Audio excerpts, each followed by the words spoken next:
neighbors. Welcome home, neighbors. Hello, neighbors. We're listening from Arizona, Florida, Maryland, New York, New Jersey, Indianapolis, California, Utah, Michigan, Iowa, Massachusetts, Georgia, Canada, our home resort is Animal Kingdom, Polynesian, Bay Lake Tower, Old Key West, Riviera, Boardwalk, Alani Resort, Hilton Head, Boulder Ridge, Copper Creek, Grand Floridian, Saratoga Springs, Beach Club, and Wilderness Lodge. and you're listening to and you're listening You're listening to my DVC Points. Hello and welcome to DVC Newscast. This is episode 140, which is crazy. And I am Shannon. And joining me today, we got the original crew. We got Pete. Yeah, Sue was gonna join us, and then she got an extra shift, and she wasn't able to join us. She's over there at World of DVC working the timeshare phones. If you're looking to purchase today and you call over there, you might be talking to Sue. Yeah. But we have a lot of news stories. It was kind of a slow week, and then a lot happened. But before we get into the stories, let's just give a shout out to today's sponsor. Our sponsor for today is DVC Rental Store. So if you are looking to maybe try out DVC, see what it's all about, a great way to do that is to rent points for your upcoming vacation. They have a lot of already booked vacations, and you can browse their website to see if any of their dates work with your vacation dates. Or maybe you are an owner that can't use your points this year and you don't want to let them go to waste. Let our friends at the DVC Rental Store handle renting out the points for you. You won't have to, all you have to do is book the reservation and they will take care of the rest. So definitely hit up our friends at the DVC Rental Store. And I would say, because we're going to talk about this resort in a little bit, it's a really great time to rent points at the new Fort Wilderness cabins, because we are seeing a lot of people, especially in that 7-month window. There is a lot of availability for those, and there's a great point value. So I've seen a lot of DVC rentals for the Fort Wilderness cabins, but we'll talk about them in a little bit. Okay, so we actually recorded this episode on Saturday, May 11th, and breaking news on, of course, the next day, Sunday, May 12th, there was a post that, I guess there was a post that they were going to announce, a big major announcement about Tiana's Bayou adventure was going to happen tonight, I think on American Idol, but Disney World accidentally posted on their website that the ride was going to be opening June 28th. But it's now been taken down. We decided just to kind of do a real quick update because this is breaking news. We do expect that this will be confirmed tonight on American Idol, but that Tiana's Bayou adventure is going to open up June 28th. We're kind of recording this really kind of on the whim, but what do you think about that? What do you think? Well, you were spot on. You thought it was going to open shortly after Test Track closed, probably before July 4th. And right on. I mean, you'll probably have some previews leading up to that date. The media previews are like the 8th through the something like the 8th through the 11th. Yes. And I mean, I had expected Juneteenth, so June 19th. Right. I think that they probably were aiming for that and then maybe just realized it wasn't going to work, or maybe that would have just sparked too much controversy given that they may, and I think that too, where it shouldn't be a controversial date, but in this environment, it can be. So I can see why they maybe decided against that. Mm-hmm. But this definitely, I think it's not going to work for our June 5th, June 4th and June 5th dates for Ryder and I, but it doesn't sound like it, but you'll be there in July when you're. Yeah. When we're going to be there in July. So and it'll be the good thing about when we go in July, it'll have been at least a little over 3 weeks, 3.5 weeks by the time. So all those initial, vloggers and got to ride it first day people. Exactly. So that will be, and hopefully any kinks that might be happening, but I'm excited. I am curious as to when the previews will happen. If there'll be previews, I assume there will be. I'm sure there will be. I mean, Disney doesn't really do it any other way nowadays. And I think they do that kind of to mitigate the crowds of opening day. Right. So that, June 28th is the official day, but by having it available to annual pass holders and DVC members earlier than that, you don't get those super fans going lining up. I got to come on the 28th, So I think we'll still hear that. I would assume between the media previews on the 11th So if you have a trip in June between the 11th and the 28th, as a DVC member, you might get a chance to see it early. Yeah. So. And I mean, it was closed for almost 18 months because it closed in late, I think, late January of 2023. And I'm excited now. The big question, and hopefully that will be answered. Now, we probably won't have a show because you're traveling to Disneyland, and we probably won't have enough news to do another show. So there'll be other updates coming up. But by the time we get a show, it'll probably be old news, let's be honest. Yeah. But, that's why we wanted to throw it in here exactly. rather than not talk about it for a week and a half or something. So, but I think the big question is this going to be a virtual queue, and will that eliminate the virtual queue for Tron? So I think that's going to be very interesting of how that works out. Is it virtual queue? Is it lightning lane? Almost definitely will be a individual paid lightning lane. I think they'll leave. Will they drop the paid lightning lane for? I don't think so. I think they'll leave. Tron, but I was going to say for Seven Dwarfs. Oh, true. Because that's right. I forgot. Right? That's right. I forgot. So if you move it to this, are you going to have 3? Maybe they will. I don't know. It is Disney World. Seven Dwarfs is very popular. It is, and that one sells out pretty quickly too. Yeah. So I could see them not like just leaving it all 3, and it's just we're gonna do it. Like, who cares, So I think that's going to be the big question. I think is will this be a virtual queue? I expect it to be a virtual queue at first, but does that mean the virtual queue for Tron is going away? I don't know. Time will tell. So hopefully that will all be answered by the time we do get an episode up, but we did want to make sure we include that. So the rest of this episode was recorded the day before. So if we talk, I think we referenced Tianas a couple times. It was because it was recorded the day before, but let us know, in our My DVC Points community, what you think about it. Yeah. And if you're going to try to get there for one of the previews, once those get announced, and I'm sure we'll be talking about it in our next episode in more detail. Absolutely. All right. Back to the regular show. But let's start with our first story. Yeah. And this, we always kind of record on a Thursday because we're like, they never do any big announcements on Friday. But this week they did a pretty big announcement on Friday. Not that we didn't know this was coming, but on Friday, May 11th, Disney released the first announced details of the new Polynesian DVC Tower, and it's going to be called the Island Tower at Disney's Polynesian Villas and Bungalows. So I don't know if we're going to be calling it the ITDPVB. That's a lot, yeah. Probably not. We'll just call it the Island Tower, right? I think it'll be, I would say ITP, Island Tower at Polynesian. ITP. I like that. Yeah. We'll go with that. We'll get that going. They mentioned it's a 10-story tower overlooking the Seven Seas Lagoon, and it's scheduled to open in December of 2024. We knew it was late 2024, but we didn't have a month yet. They shared some new images of the lobby area decked out in shades of brown and blue. And my first comment was, hey, they learned their mistake from Riviera, and it really has a very, at least from the photos, a very grand looking lobby. And I've become a Riviera apologist, and I really do like Riviera a lot. But to me, they botched the lobby there. It feels like you're in a bus station. It should feel as grand as the rest of the resort does. And I really wish they'd done better. And so seeing this, I was like, oh, that's cool. Because especially, this isn't necessarily it's not the main building for the Poly, right? The Poly already has a main lobby, so I wasn't sure how they were going to handle this, but it does look like they're going to have a decent size area for a lobby there, which is nice. They did announce that they will feature a variety of room types that will sleep from 2 to 9 guests, such as duo studios, spacious 1 and 2 bedroom villas, and brand new 2-bedroom penthouse villas. Regular studios were also referenced in the press release, though not in the article on the Disney Parks blog.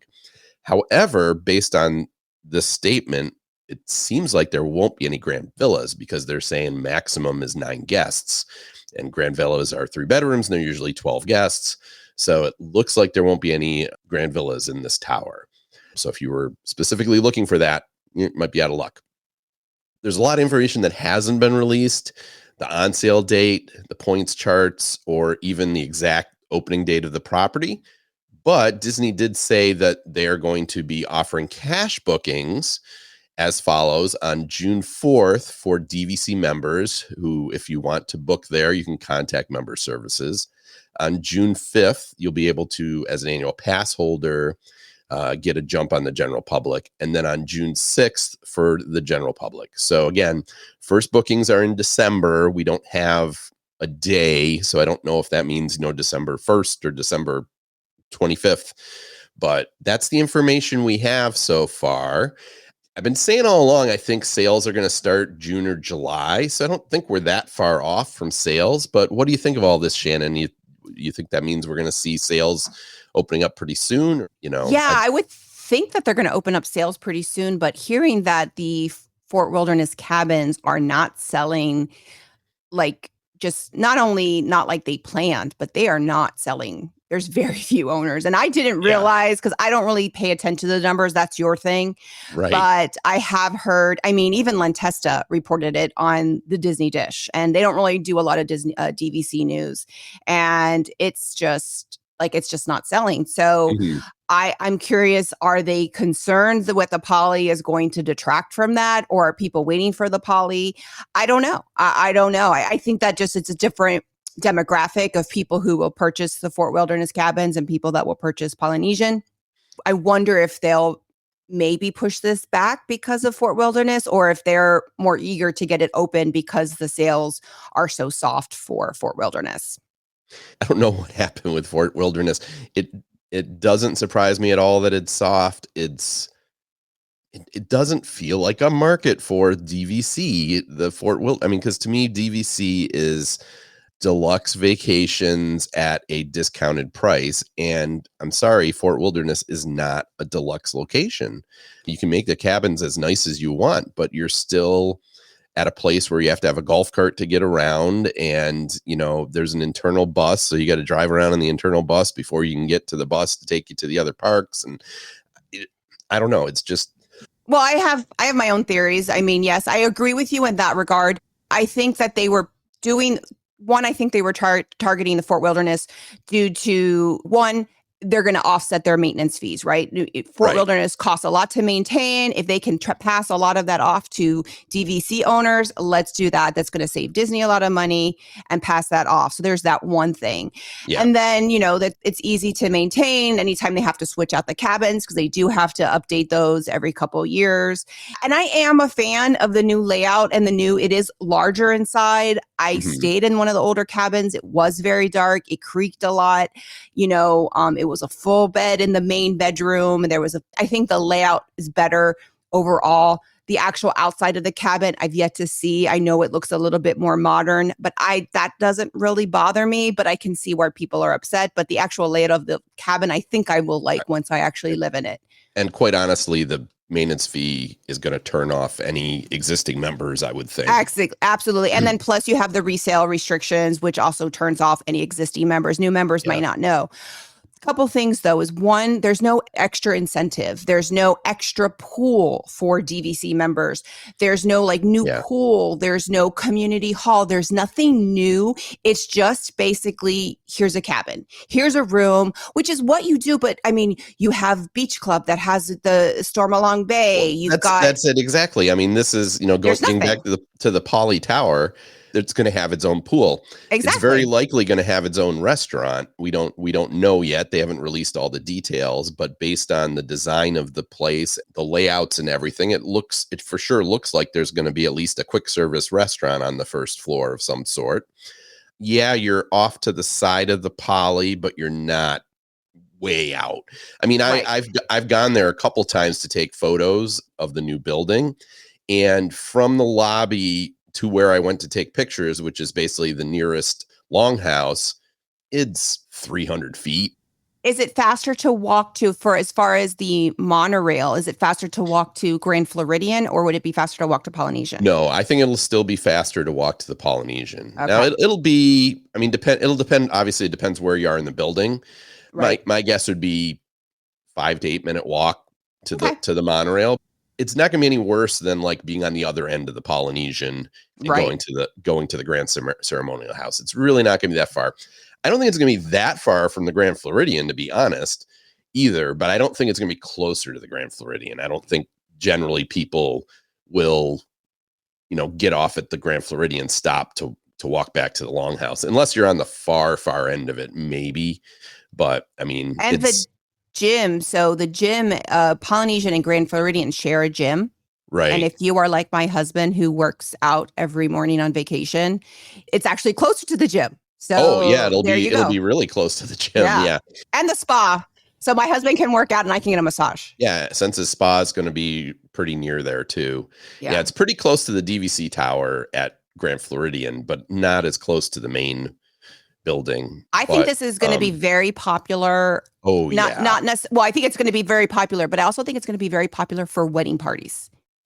Because I think you're going to have newer features, obviously the Grand Floridian, but you have the DVC. But this is they're going to have more opportunities and more rooms available. So I think you'll see a lot of wedding parties because it's 1 bedrooms, 2 bedrooms, getting ready because it is so close to the wedding pavilion as well. Well, and again, it's in the existing. All indications are it's the same condo association, right?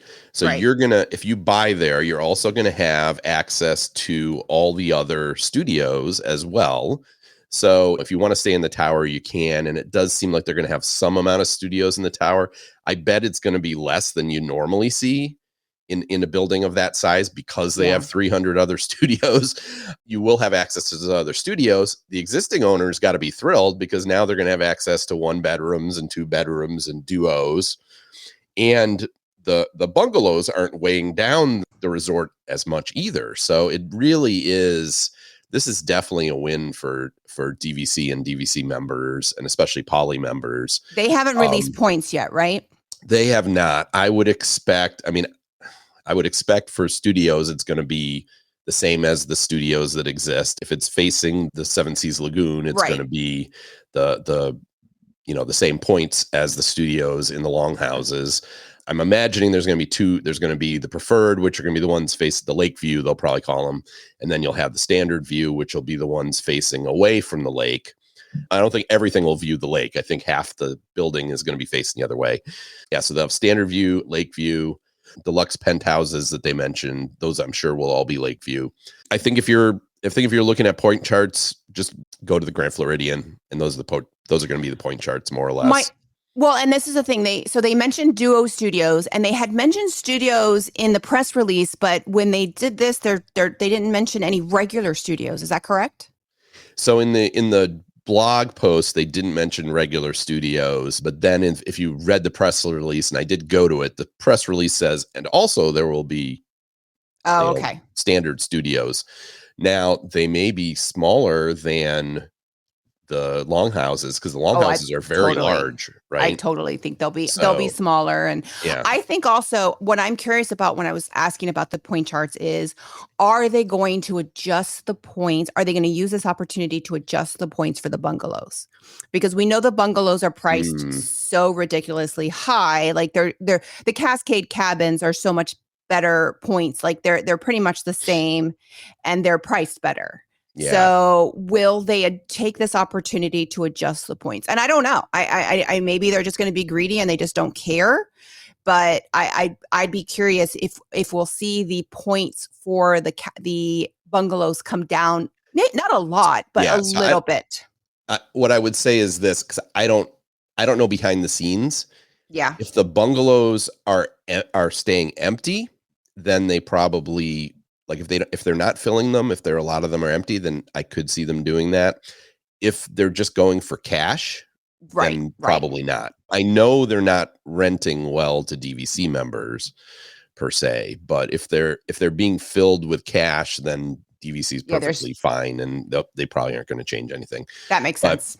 Yeah, I don't know. And the other thing we don't know is what are they going to do with the maintenance fees? When the Grand Floridian opened the new building, I think they kept them the same.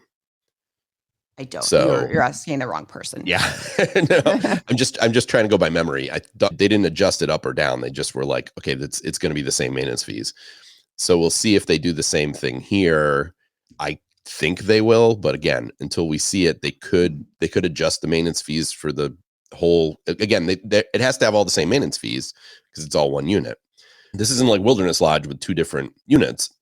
Though even at Wilderness Lodge, if you look, they've stayed pretty close. They're not exactly the same. I think Boulder Ridge is a little bit more money, but it's only cents. It's only pennies more.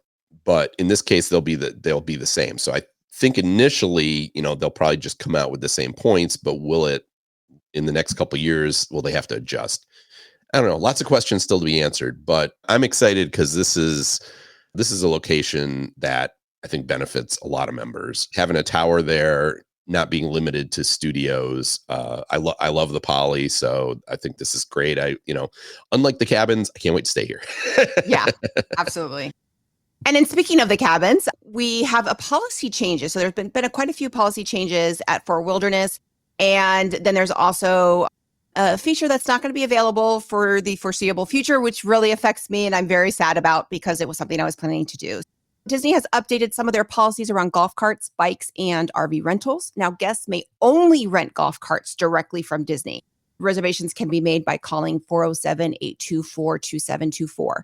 Now, before you could rent offsite, and the price, I will say, I am staying 6 nights in July, and the price for 6 nights is $420. It is $70 a day. The offsite rental, I was looking, and the average price was $300 a week. So it's considerably more. So even if we were staying a full week, it would be almost $500. They had made it at this point difficult to rent offsite, where you had to it was just a little bit more challenging to rent offsite. They couldn't deliver it to you. You had to meet them somewhere, etc. But now it's basically forbidden. You just can't. And then guests can provide their own golf carts, but starting June 1st must provide proof of liability insurance within $100,000 individual or $300,000 overall minimum. Drivers must be at least 16. And that's how you prevent outside rentals, by having the person have to provide insurance. Exactly. Passengers have to have their own seat, no lap sitting. Bikes are allowed, but must have headlights and taillights and must be manually powered. No e-bikes. That I can understand, because e-bikes, that I understand. And then RVs can only be rented from one of Disney's featured providers. They can be delivered without the guests being present by arrangement. So let's talk about that. We've talked about doing the camping and renting an RV. Mm-hmm. There is a lot of companies that do this. Jeremy from Main Street Magic, they've done it a couple times. I'm concerned that this is going to really hurt, some small businesses that maybe rent and maybe aren't one of these featured providers. That's going to be very sad. Because there's a lot of small businesses that do this, and I don't know I haven't looked at the featured provider list, but that just makes me sad, because I understand that there's probably some liability and there's some risks there, but I also sometimes think it's also Disney being greedy. Yeah, I don't know in this case, because this isn't Disney saying you have to rent from us. They're just saying you have to rent from these certain providers, and it's probably the case that you say, is that the provider has to have enough liability insurance. Right. And, I work for a large company, and any vendors or any contractors we use have to have a minimum of $1 million in liability insurance. And it kind of cuts out some of the smaller contractors that way. Right. It might be something similar to that, where they're basically saying, yeah, you can be on our list, but you have to have the insurance. And it could hurt some of the smaller businesses for sure. And then a lot of these RV companies have golf carts that they can rent. And now it looks like you cannot even, so if you are booking a RV, you can't rent a golf cart from them too.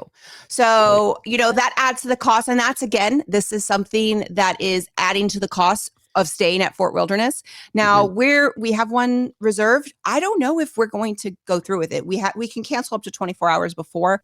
We're debating it, or maybe renting it only for part of the time, because that's a lot of money and it's a lot of extra money. And we have our car. It's not like we won't have a car. We might not need it. You can use your car to get around the Disney resort. Right. But to get around within the campgrounds, there's no parking at any of the. No, you have to take the internal bus. So you need to use the internal bus if you don't have a golf cart. Right. Yeah, you'll have to take the internal bus. Now, fortunately, right now, the loop that's open is 2300, and 2300 is very close to one of the internal bus stops. That's probably where we will end up being, and we'll talk about that they're opening up another loop too. will probably be near a bus stop. And that's something that we're considering. Again, we haven't made that decision. We'll make that decision closer to the date. But that's just something else you have to consider when staying at the campgrounds is that you have to add in that extra cost if you aren't going to have a car. And I think that, again, is affecting the sales. And one of the things I didn't, because we were talking at the Poly and I didn't want to talk too much about the Fort Wilderness, but now that we are, one of the things I will also say is, like I've mentioned before, I have friends that go. I have a friend that they have gone for, I think the last 11 or 12 years, every Thanksgiving. They have a group of like 10 to 15 families that book every Thanksgiving. They stay for, I think it's like 5 nights during the Thanksgiving holiday. And they do this every year. And all she knows, I saw her about 2 weeks ago. We were talking about it. And I said, well, have you researched it? She's like, oh, we have like, and I said, they haven't sent you anything? Like Disney hasn't contacted you? They know them. I mean, they know these people. They have all that information. Like they know who books there every year. They're booked there for this next Thanksgiving already. And they haven't been targeted at all. Like they have not received any information from Disney Vacation Club. All they know is that it's going away to be a timeshare. That's all they know. But Disney Vacation Club has not reached out to these people, which is crazy. Well, I think it's that they kind of live in that echo chamber. And I think that they just kind of feel like a lot of these people will come to them. Like, oh, they obviously love the cabins. They're going to come to us and want to buy, instead of thinking we need to reach out to these people and educate them. Yeah, but I still feel like, because as a DVC member, the more casual Disney fan and even some very regular Disney fans never think about DVC. Correct. I have friends that go every single year, have never even thought of DVC until you talk it up. So, I mean, Disney still markets it like crazy in the parks and everything like that. And I would think they would take advantage of people that book every year and market to them, at least send them brochures and stuff. Right. But yeah. Maybe they're just waiting until they actually come. I mean, because that could well be, because I mean, your best marketing is you're here. And that's always been Disney's thing, right? You're at Disney. Let's grab you while you're in the magic and give you the sales pitch, as opposed to trying to pitch it to you when you're at home or something like that. And it'll be interesting to see, because, like I said, these people that do go, usually they don't go to the parks. Like they just go to the Fort Wilderness. Like maybe they'll go to one park, but that's it. So it's on the bright side, let them know that there's not going to be a quick removal of cash. Right. Yeah. Yeah, absolutely. Rooms. But yeah, that's one of the things I wanted to add as well. And then my husband is very upset, which I didn't even think about. There is no gym because it's a moderate resort. They don't have a gym, because all deluxe resorts have a gym. Because he asked me and he's like, there's no gym. And I'm like, oh no, it's probably not. And I looked it up. There's not. That's another feature that it is. While the cabins aren't really moderate, I kind of think it's like moderate plus. There's no laundry and there's no gym. That's something that's affecting my husband. We'll just make him run. There's some running paths. And I'm of that opinion too, though. It's like, the cabins may be deluxe, but the resort is not deluxe. Yeah, absolutely. For sure. And then the last thing was that beginning July 13th, horseback riding will be temporarily unavailable Monday through Friday due to construction. Rides may be available on Saturdays and Sundays during this time. Check the MDE mobile app on Friday of each week to see if horseback riding is happening on the following Saturday and Sunday. This affects me because this was something I was really looking forward to doing. My husband's terrified of horses. For those that don't know, I grew up horseback riding. I was a competitive horseback rider when I was younger, and I started riding when I was like 2. I don't ride anymore. I haven't had a horse in many years, but I was very much looking forward to this. I'd heard great things about it. We saw it the last time, and it was something I was really looking forward to. I had asked a friend of mine, he was going to join me. And then this came out. I literally asked him the day before. I'm like, hey, I'm going to be in town. You want to do this? And he's like, yes, we're going to do it. And because Ryder is too young, he meets the height requirements, but he's a year too young. You have to be 9. Then they announced that they're not going to be available. I mean, I understand if there's construction. It did say temporarily unavailable. So it's not like they're not getting rid of the horses. Right. And it makes sense because the horses have a trail. Like they have a specific trail that they go on. And that way the horses are pretty much trained. The horses know it. That way, if you never ridden before and you get a little lost, the horse knows where it's going. So that helps because you can easily get lost at Fort Wilderness.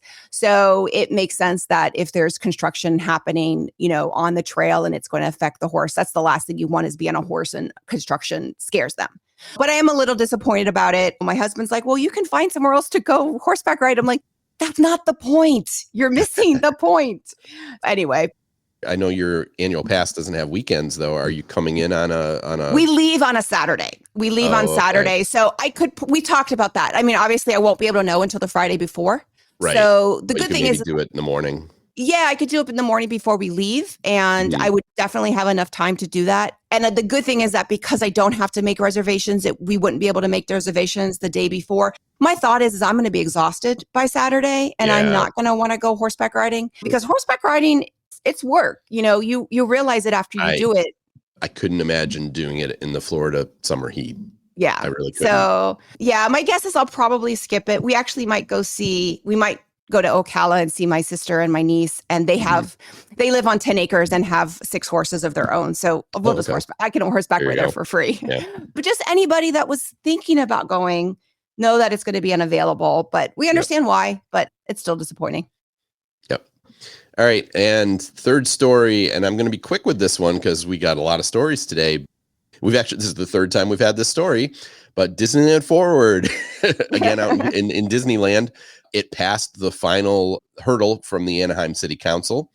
And there's an article in the Disney Parks blog. So if you're interested, we have some quotes in that. But it's basically almost a $2 billion spend for Disneyland in the next 10 years. So basically, this agreement says Disneyland has to spend $2 billion plus additional money for low-income housing, for parking, for community services, things like that. So it's actually more than $2 billion.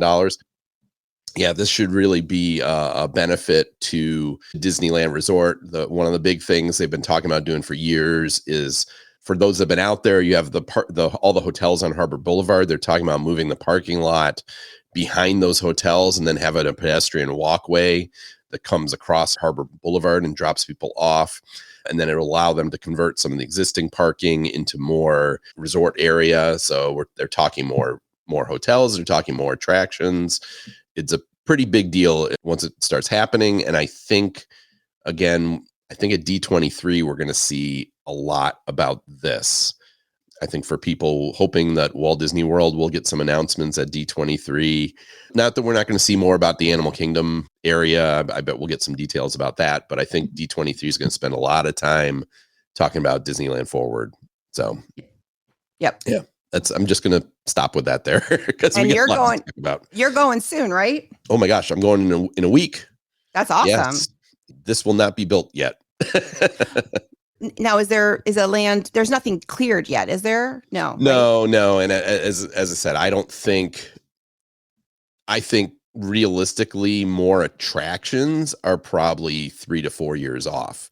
Okay. At least, I think the first thing that they'll look at doing is the new parking structure. I could see that breaking ground even before D23. And in the end, I'm sure there's already plans with Disney for what's going to be, what they're going to put in, but don't expect, don't book your 2026 trip expecting a bunch of new rides. This is, I think, 3 to 5 years off before we really start seeing expansion. So back to the East Coast and back to the wilderness area, that permit on Reflections has been extended 5 years. And for those of Game of Thrones fans, I kind of said, what is dead may never die. Well, this is this. If you don't watch Game of Thrones, you won't understand. While Disney has halted construction on Reflections during the COVID pandemic, they have not yet announced that the resort is a go. On May 8th, 2024, Disney submitted a request to the South Florida Water Management District to extend its construction permits for an additional 5 years. If approved, this would extend the construction window to May 29th, 2029. Permit specifics say the request is due to this project was shut down during COVID-19 conditions. So we don't know if it means that it's a go, but it's definitely not dead. What do you think? Yeah. For those that don't remember, because it was a while ago, this was supposed to be at the Fort Wilderness location where the old river country was. It was, in fact, they tore down, I think, not barbecue, backyard barbecue. Yeah, Mickey's Backyard Barbecue was torn down. And they were going to build basically a part DVC, part cash new resort hotel that was going to have cabins like many of the new resorts. They even announced like Tiana's restaurant was going to be there. I mean, there was a lot of details released, and then COVID happened, and this was basically backburnered. They never officially announced that it was canceled, but they halted all construction, and there has not. And then, of course, since then, they've started construction on the Poly Tower, and they've started construction on the cabins, but they have not gone back to this. I don't know. This, to me, a lot of people have talked about the cabins and like, well, part of the reason the cabins don't work well is because it's just cabins. And if you don't want a cabin, you don't have any other options. So there's been a lot of speculation even before this announcement was made that maybe you're going to see Reflections come back and they'll combine the cabins with this, and therefore you'll get a better fit for DVC because you'll have a resort that's there that'll be for DVC members, as well as the cabins. It'll all be one resort.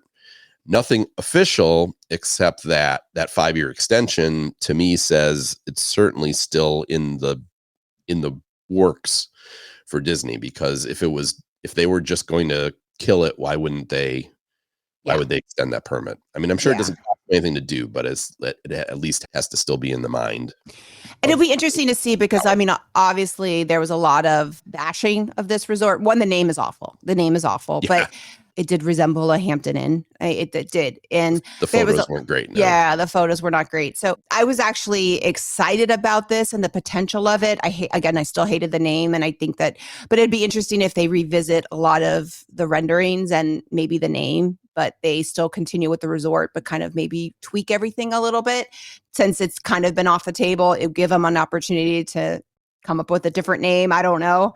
What upset me, because we were such a fan of the backyard barbecue. Now Ryder's older and it wouldn't, but it was he loved it. We went when he was 2 and when he was 3, and it was something that we missed. Like, it was something that we really missed that when he was that age. So to have them tear it down and then for no reason was such a disappointment.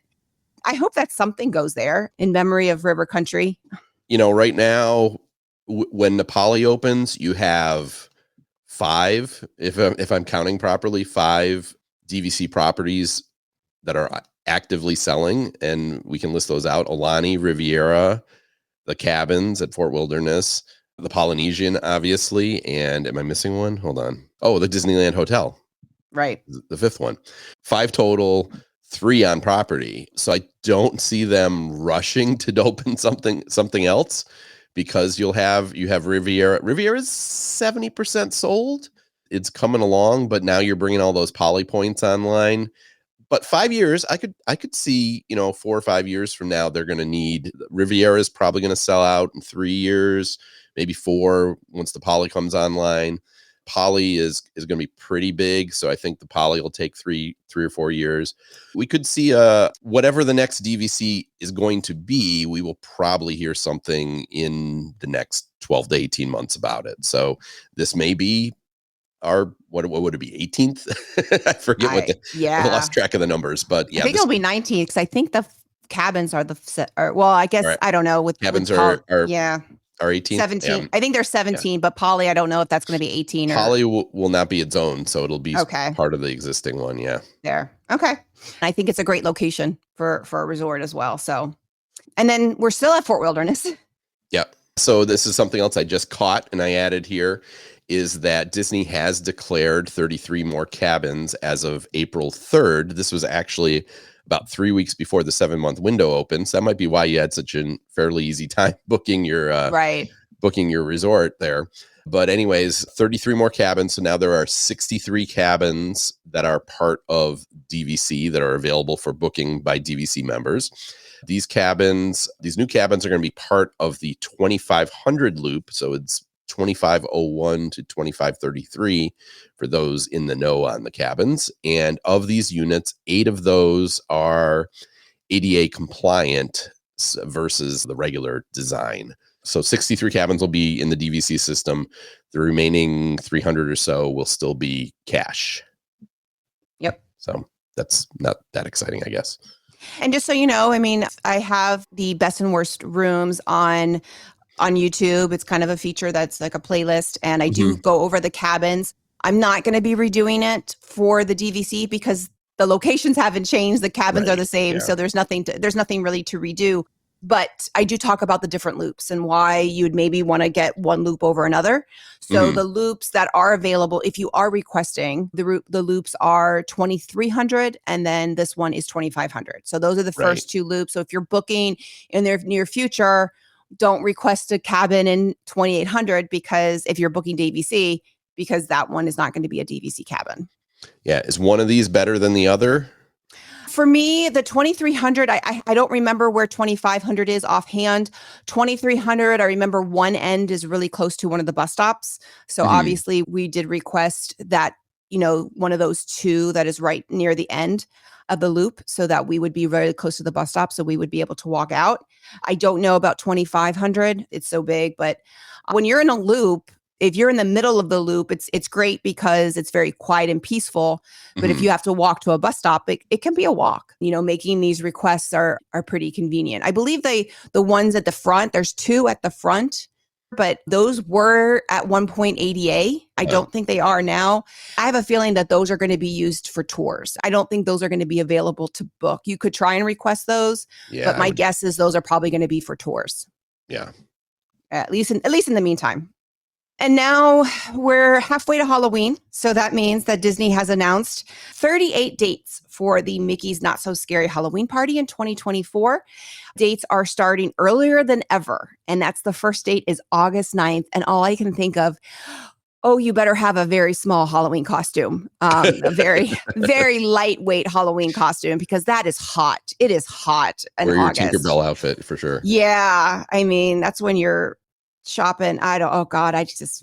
Wow. Anyway, all dates will be listed in our show notes. Tickets went on sale for resort guests May 8th and will be open to the public on May 15th. Ticket prices range from $119 to $199, with DVC members and annual pass holders getting $10 off for dates in August and September, and not every date in August and September. So there's some dates that some people are like, these dates are already sold out. And I'm like, no, it's just that there's no discount for those dates. August 9th, they run to October 31st.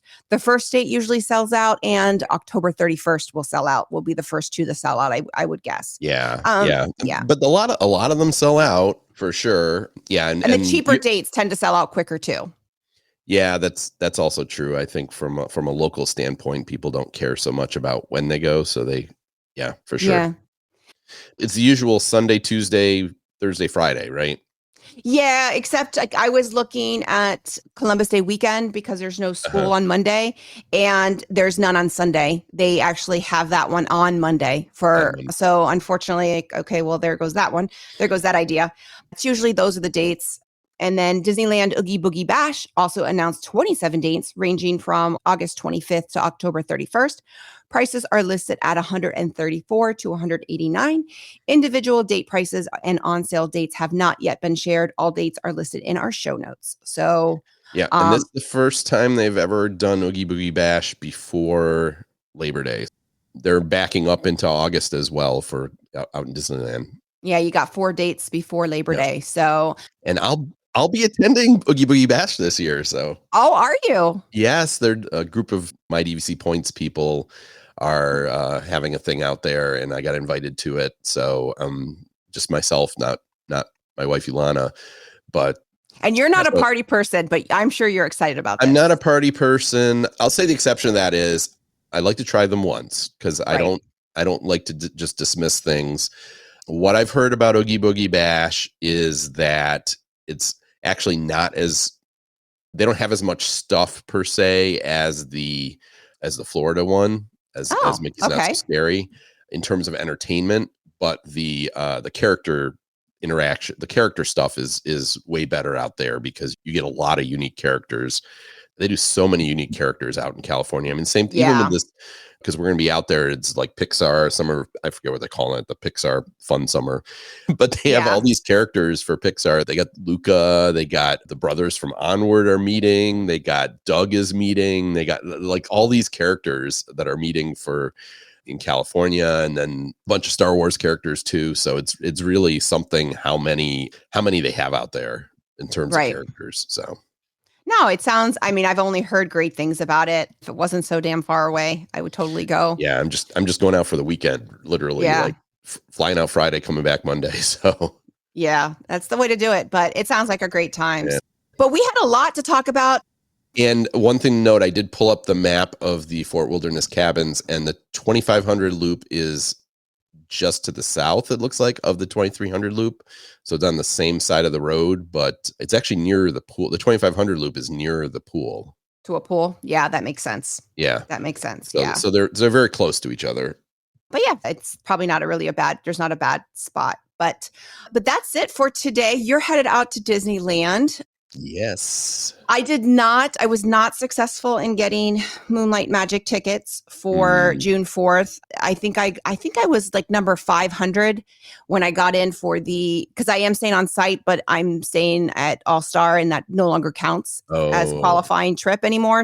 I did the open general registration, and I think I got to like 147 and it stopped. So they did not have a lot of, because I was like number 500 something. So they did not have a lot of tickets available, but that's fine because I kind of wasn't sure if I wanted to take Ryder by myself to a water park. And now I can't. So that's, I will be taking him. So if anybody's, he didn't even know.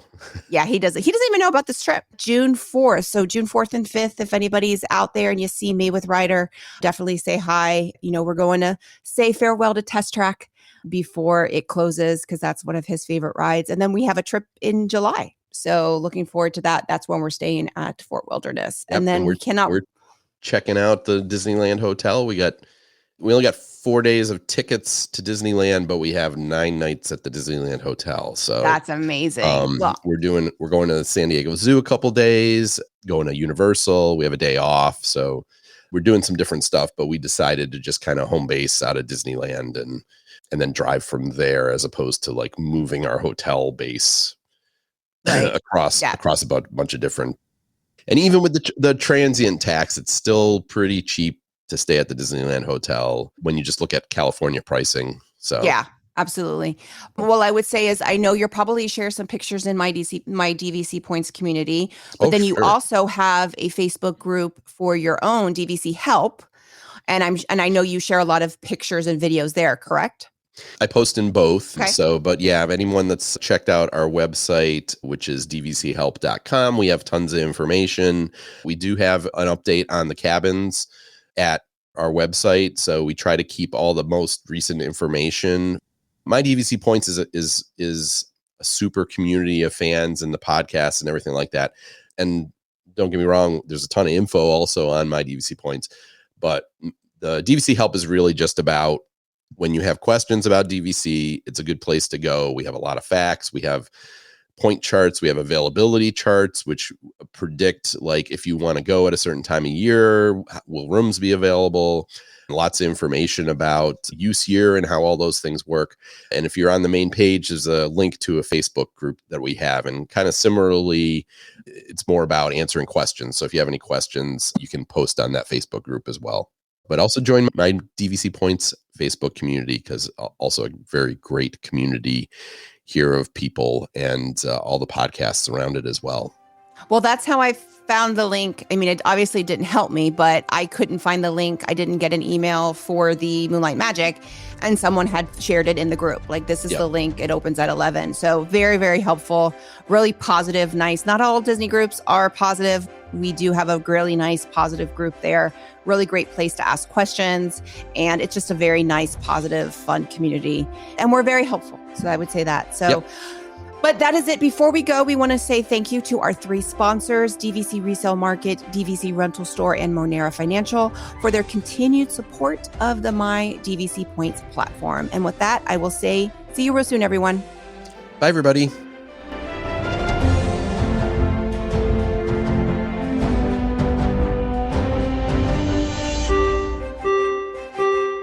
Ladies and gentlemen, please watch your head and step as you exit, and take small children by the hand. Aw, chill up, Dad. You know I'll come back.